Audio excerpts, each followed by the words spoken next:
not attend panels that address gender and or trans identity if everyone on the panel is cis. Right everyone, no, this is not a joke. This is real. It's actually real.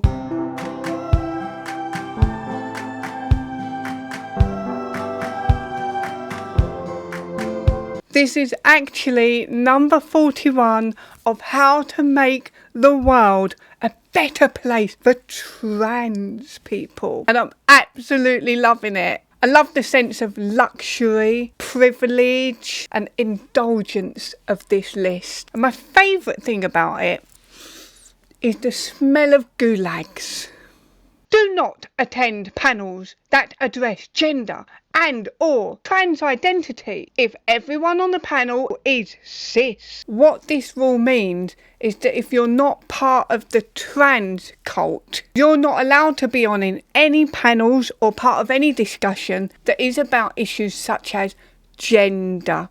Now, for those wondering what gender actually is, it's a soul that has fashion preferences. Amazing.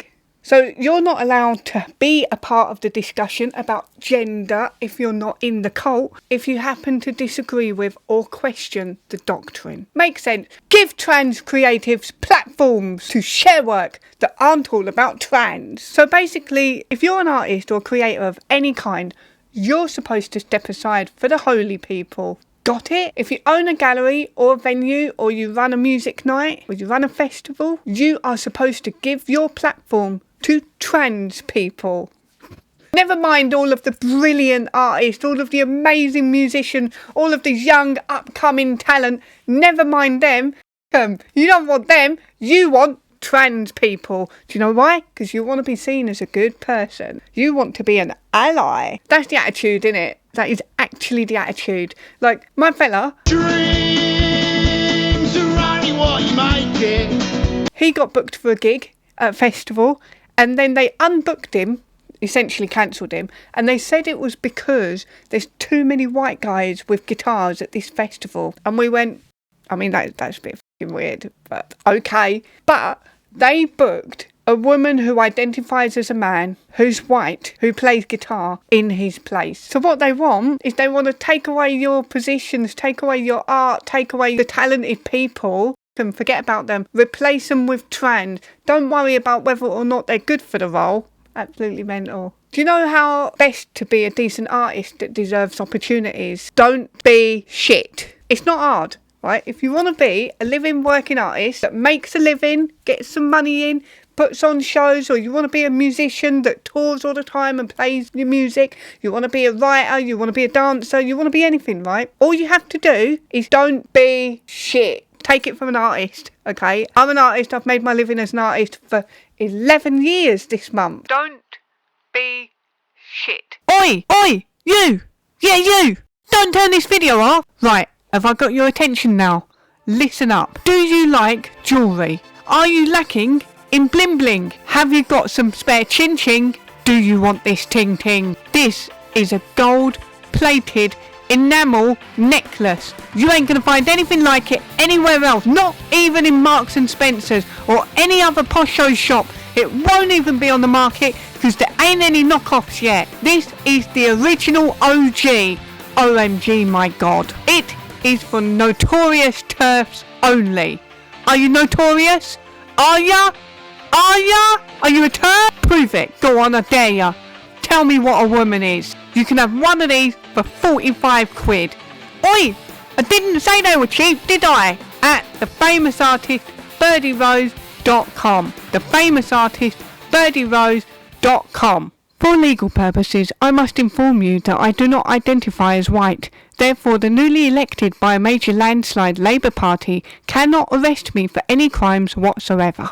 Amen. Number 43. Do your research. For all ignorant questions, divert to Google. Google is your friend. I am not. Especially if you're going to ask me how doctors make a penis from my leg. Oh, here we go again. Look, listen. Girls, ladies, listen.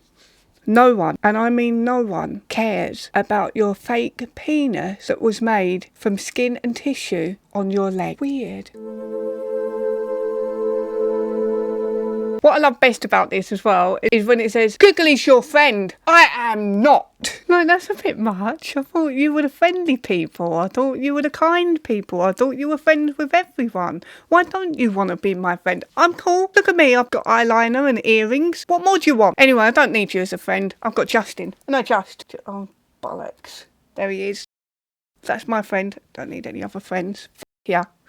But here's my favourite thing, right? Being told to Google it. And what I love about it is that Google don't always tell the truth because it's owned by our tech overlords who are all lefty mentalist weirdos. Look, I've got a challenge for you. Go on Google and type in, can men get pregnant? I swear you won't get a straight answer. It'll waffle around as if you've typed in like a taboo question that's broken the system. It's amazing. Stupid. Number 44. If trans folk do have to explain something to you that may be uncomfortable, triggering or upsetting for us, buy us a bunch of flowers, take us for dinner. Hang on a minute. Buy us a bunch of flowers and take us for dinner. I don't want to take you on a date. That's disgusting. Listen to this. Drop something into our PayPal. That sounds like an illegal date, you know?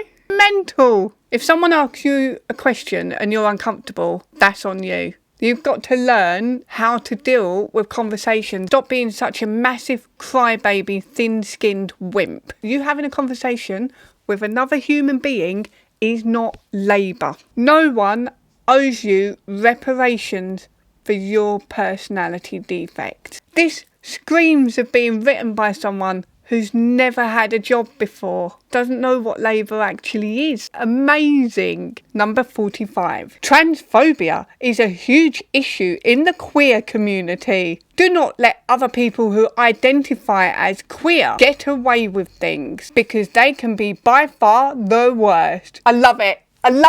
What I love about this is that it's basically admitting that the so-called LGBTQIA plus community is the most transphobic out of everyone. We see you. Number 46. Record transphobic incidents. Caveat. When I hear the word caveat, I always think caviar. That is not because I'm posh or nothing, because until earlier this year, I thought caviar was fish poo, but it's not. It's apparently fish eggs, which is also disgusting and weird. Anyway, this is only if your immediate assistance is not needed and you have checked you can use this footage by the person involved. I love a little legal caveat there. Sneaky little bastards. Share this with everyone you can. Yes, we love a witch hunt. We love it. Well, they do. We don't, because we're usually on the receiving end of it. It may lead to prosecution or people in positions losing their job. Nobody should be allowed to be a CEO and use offensive slurs. Wait, hang on a minute. Wait. Are we being recruited as the trans morality religious police? Because that's what it sounds like. It sounds like we're being recruited. So basically, we're the religious police now. If you want to be an ally, you've got to be the ally police. I wonder what our gang's going to be called. We need a cool gang name if we're going to be the religious police for this lot. And what I love as well is the bit that says, it may lead to prosecution or people in position losing their jobs. Yeah, we know. And here you are saying the evil bit out loud. You bastard. It's absolutely insane. Listen to this. Nobody should still be allowed to be a CEO and use offensive slurs. Well, listen, mate, offence is taken, not given. Did anyone ever tell you that when you were growing up? Because I heard it all the time. Who's in charge of what's a slur and what isn't? We never get told that, do we? These people are actually mental. They not only want to replace all the artists and musicians, they want to take your job away from you and then replace your job, even if you're a CEO or you're someone important, you've been working there for years and years and years, and you've really honed in your expertise and your experience and your knowledge in your field. They want to extract you from that job and replace you with lazy blue-haired toffs. That is completely mental. Number 47. Do not question someone's religious beliefs because they are trans. You think they go against what it says in the holy book. This is not your business. Okay?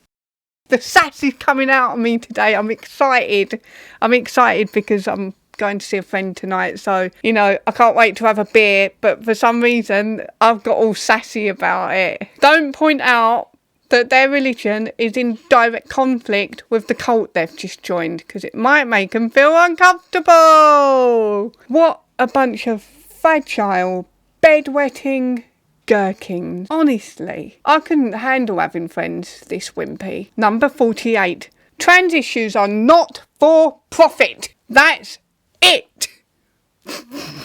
Is that why you keep asking us to give you money? Not for profit. What, you mean like Starbucks not for profit?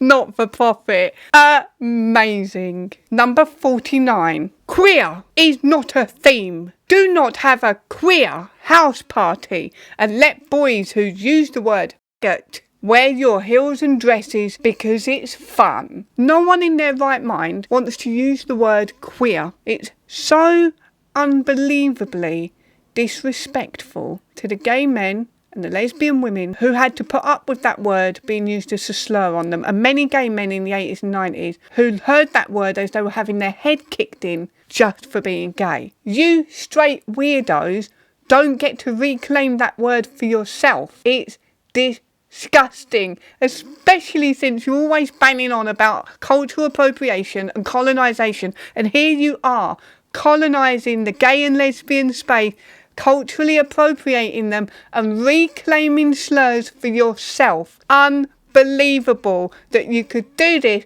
and then have the nerve to turn around and police everyone else's speech. You selfish wankers. I know female musicians, or I knew female musicians on the music scene who have decided that they are queer men now, whatever the hell that means, and they've had the breast chopped off and they go on stage topless with the word faggot written across their chest in lipstick. And do you know what? I hate saying that word. It's a disgusting word. It feels wrong. But they have it written across their chest and they go on stage and everybody's like, yeah!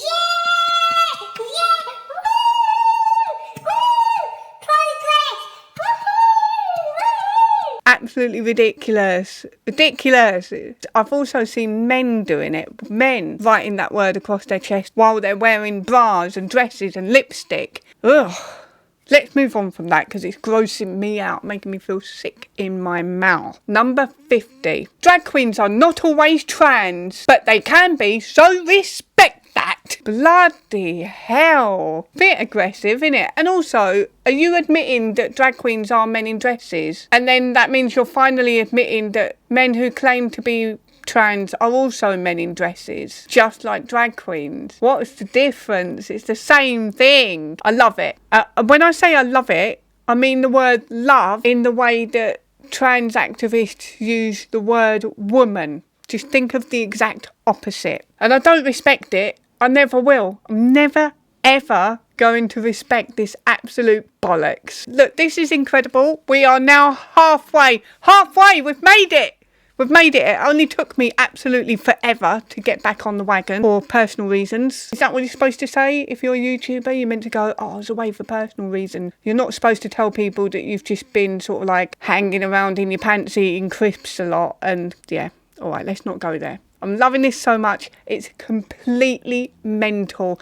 It's the closest thing we will ever get to actually reading the real-time, real-life diary of a psychopath on steroids living in our lifetimes. I'm off to go out and have some beers. Watch this space. See you soon. Early in the morning, as the sun comes up, I just wanna have a cup. There's one drink, that's the one for me.